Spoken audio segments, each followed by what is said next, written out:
Listener supported. WNYC Studios. I'm Brooke Gladstone, and this is On the Media's Midweek Podcast.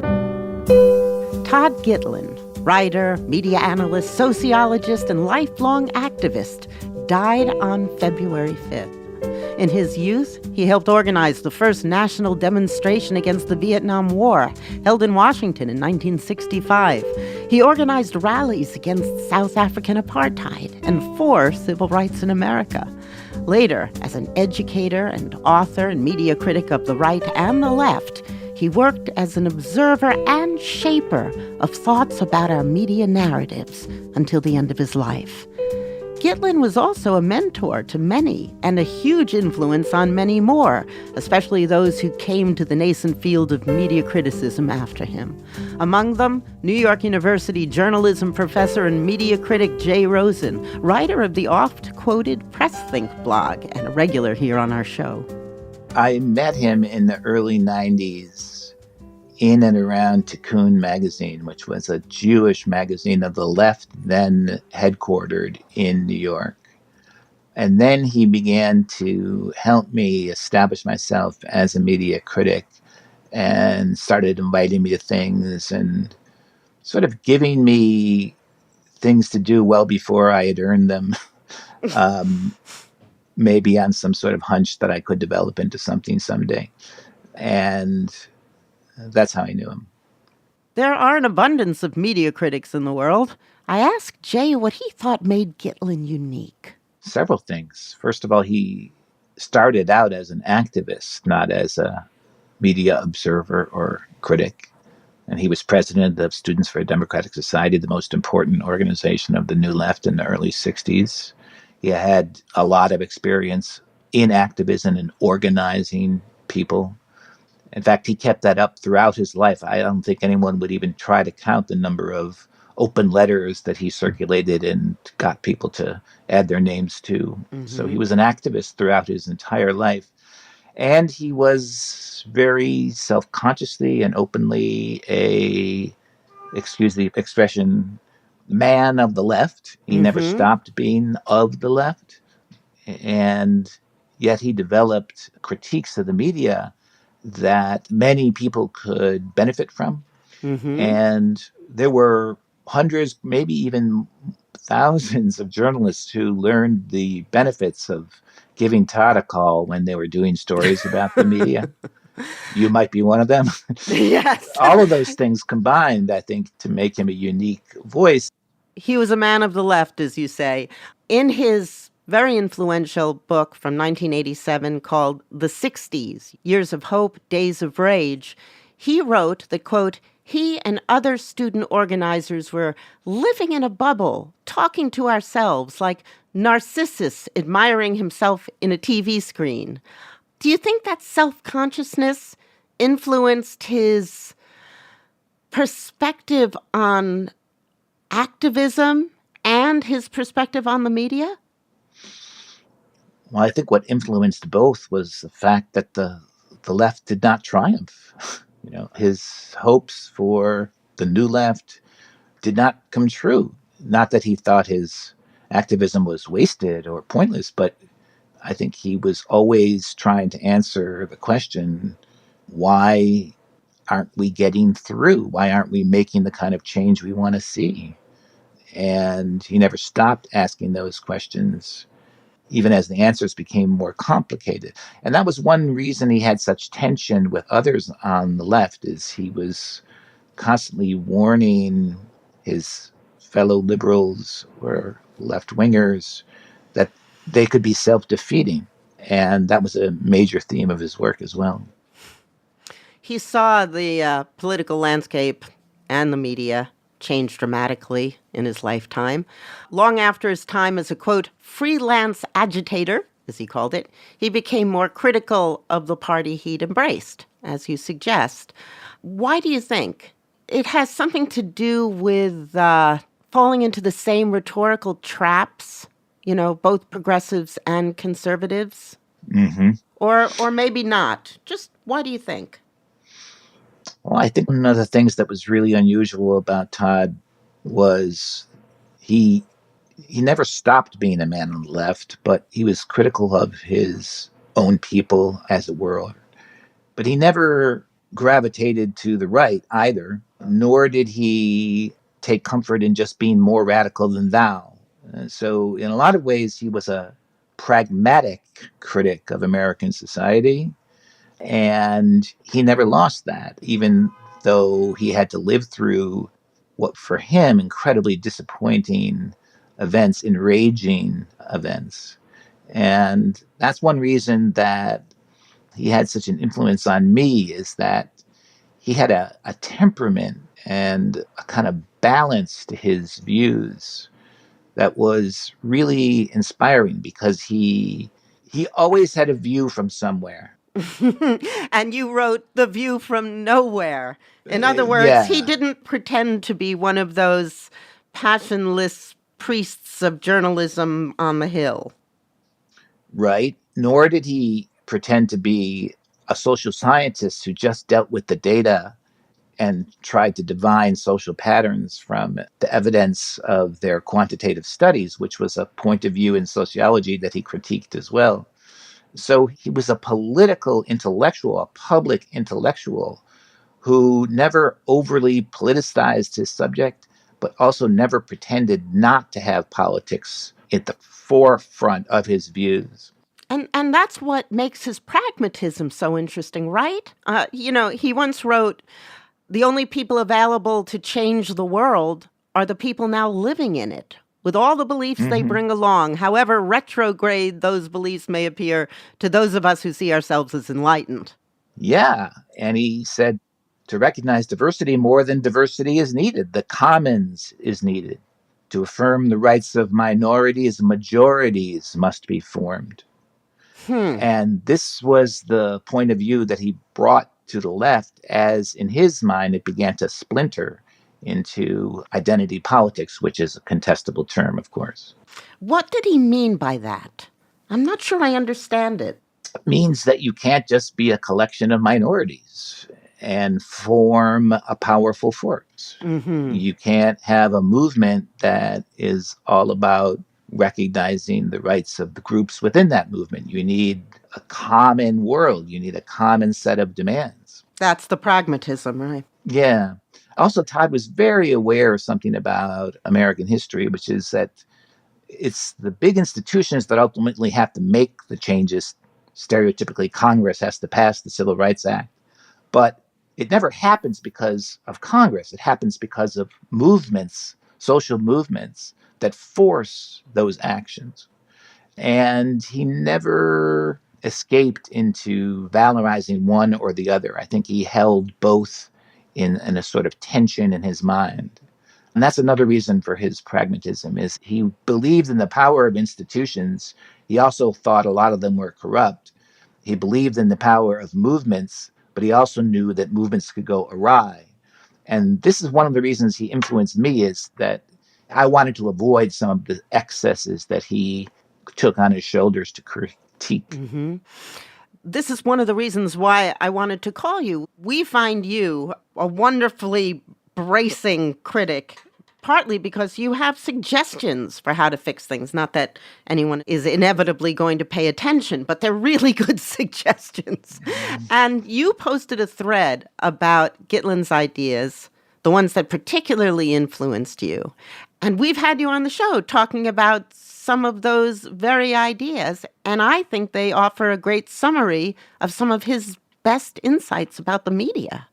First, you mentioned a 1990 essay for Dissent, Blips, Bites, and Savvy Talk. Right. Well, I've developed this critique of the savage style in journalism, which I think is the actual ideology of the American press, meaning the press isn't really left, it's not right. It believes in its own savvy, and it identifies with the professionals in politics who also try to have a savvy outlook on what moves voters, what wins campaigns. Savvy, is that kind of a word that, in your context, means a kind of cynicism? In the way that I try to develop it, savvy means You admire what's effective and what wins, Ah. even if it shades the truth, even if it's slightly corrupt, even if it makes things worse. It's the people who know how to maneuver the system and win that journalists admire. And I'm very suspicious of the admiration that political journalists have for the savvy minds in politics. I don't trust that instinct. And that critique emerged out of my reading of this one article in 1990 in Dissent, in which he has this amazing phrase where he describes the objects of the savvy style as inviting people to become connoisseurs of their own bamboozlement. Yeah. And you can see if you read a lot of media criticism, if you read a lot of political journalism, you can see how inviting people to become the connoisseurs of their own bamboozlement is very much what the savvy style is about. So I trace the rise of that style of criticism in my own work to my encounter with this essay in Dissent by Todd Gitlin in 1990. And then in his 1983 book, Inside Prime Time, which was based on interviews with 200 makers of commercial TV, you were introduced to the concept of audience lore. This is a really important moment for me in learning how to be a media critic. Inside Primetime was the result of 200 interviews with people who make commercial television, producers primarily, the people who run shows, the people who make the decisions about what gets on primetime.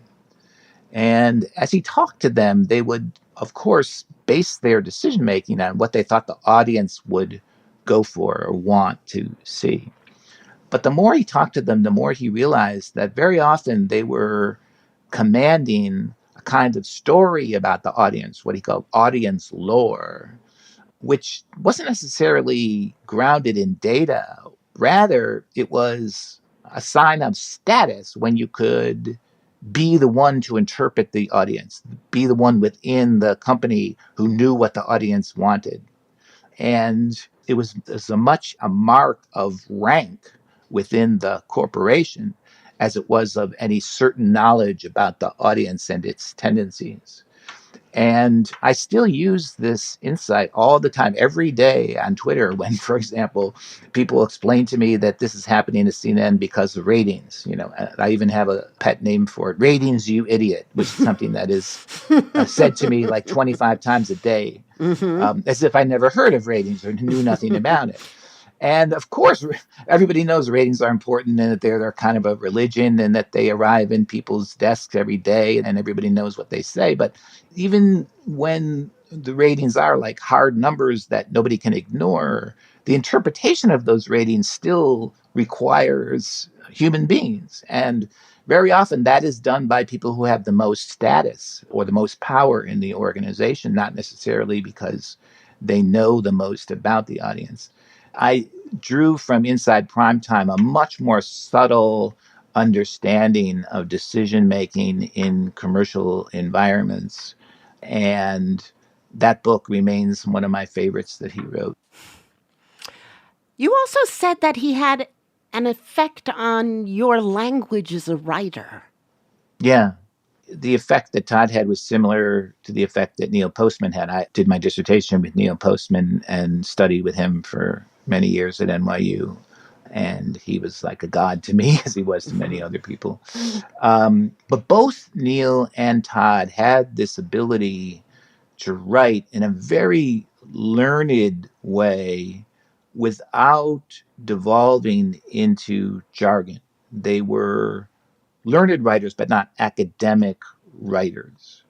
They could do academic argument if they needed to, and they had read and absorbed the great works of the 20th century in social theory um, and social criticism, but they never allowed that to become a kind of specialized language that only other experts or others in the discipline could master. And I think this is the biggest achievement of Todd as a writer throughout his long career, is that he never oversimplified, but he also didn't overcomplicate. And he believed, I think, in the importance of a common language, just as he believed in the importance of having a common agenda and having the commons itself as a place where people could meet despite their differences. And as an academic myself who didn't want to write just for quarterly journal articles and other professors, but who wanted a public voice, I watched everything that he did as a prose stylist, just as I watched everything Neil did as a book writer and as a public commentator, and tried to work out my own version of that so that I could write at the intersection of academics interested in the media, journalists who have to improve their practices, and members of the public who are dissatisfied with the journalism they're getting. And in order to do that, you can't speak the language of any one of those three groups. You have to find one that works for all three. And in trying to do that, learning how to do that, I took my cues from Neil and from Todd, and they were both masters of it. I was going to ask you, what of Gitlin's commentaries you think feels the most relevant to our current precarious position in politics? But you mentioned that he co-wrote or wrote many open letters and got people across the political spectrum to sign them, and that your last missive from him was this open letter in defense of democracy, calling for people to, quote, protect the very practice of free and fair elections in which winners and losers respect the peaceful transfer of power. That was in late October. His final act, I guess. In a way, yeah, or one of them.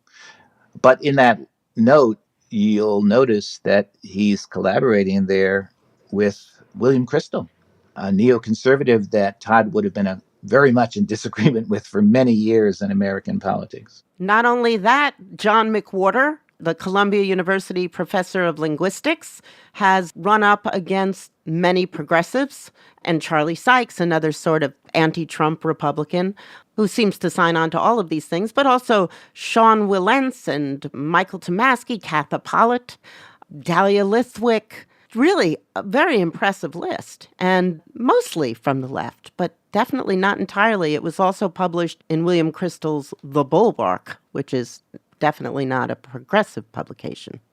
Keep in mind that Todd was not only a man of the left, but he started out as part of the radical left. I mean, he wanted radical change. The SDS, Students for a Democratic Society, saw itself as radical in the sense of going to the root of the nation's problems. And so for him to organize this open letter, people crossing the ideological divides, is no small matter. And this is another thing that I really admired about Todd, is like he taught you, if you watched his moves carefully, that it's not enough just to have a politics. You have to be good at politics. You have to be smart about it. You have to make the right choices. And his record over the years was really good at that, even though he got in lots of arguments and lots of people got very mad at him as well. Just the importance of showing good judgment, of not overreacting, but not underreacting either. Those are the kinds of things that impressed me. Did you read Michelle Goldberg's column in the New York Times? I did. I thought it was really moving. She describes his looking back on encountering Irving Howe, an old man of the left, when he was a young radical one, and how he pretty much dismissed the elder Mr. Howe as irrelevant. And I think it proved a cautionary tale for him in some ways, that he didn't want to retreat into a kind of senescence. Michelle quotes the end of the book, The 60s. It ends with a quote from Rabbi Tarfon, who lived around the 1st century A.D. It was not granted you to complete the task, and yet you may not give it up. And Michelle Goldberg concludes, Gitlin never did. Yeah, that's an amazing quote. And in some ways, he became the Irving Howe for the next generation of people on the left. But as his colleague Mitchell Cohen said, also a dissent writer, it could be said that Todd Gitlin believed in a left that learns. Yeah. And I thought that was a really good way of capturing what was really great about Todd. So that's another reason he was so influential to me, because as professors, we have to be the ones who are really good at continually learning, not just teaching, but learning. And he was a model for that in many ways. Jay, thank you very much. My pleasure. Thank you, Brooke. Jay Rosen is an associate professor at NYU's Arthur L. Carter Journalism Institute and the founder of pressthink.org. Thanks for listening to this week's podcast. On The Big Show, available Friday evening, we'll be trying to answer a whole bunch of questions about this Joe Rogan story. Join us for what we hope is an illuminating hour. Also, if you need another fix of OTM in the week, sign up for our newsletter written by the incomparable Xandra Ellen. Just go to onthemedia.org.